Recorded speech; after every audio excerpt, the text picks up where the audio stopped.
My experience of the Czech mentality goes back to my teenager years when I read Jaroslav Hasek's book about the brave soldier, Švejk. And I take for granted that you remember that Švejk always, when he was asked a question, he went in the total different direction, speaking of something else, never answering what he actually was asked. And I hope that we won't experience this Švejkish approach during the negotiations. So in this as an introduction to us not being always very nice when it comes to the real issues.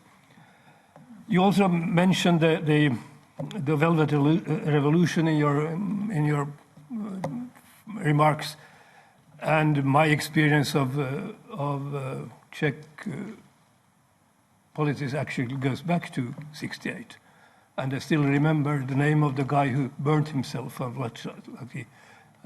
Jan Palach, when he sort of did a suicide in a protest in the relations to Russia. So Russia has been a problem for you for decades, and it will be a problem for you in the coming decades also, which of course from a perspective of energy and energy shortage is very interesting for us to listen how you see the problems coming up in this respect.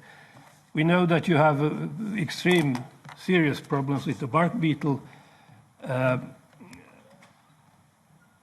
we have some feelings that looking at the challenges you see, because all the countries are very different, we might be in a luckier situation than you, not because of our eastern neighbor, but because of the relations with nature.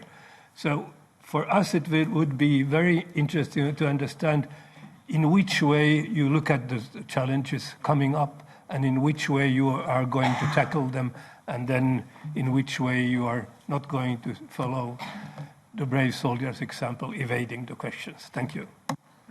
Thank you.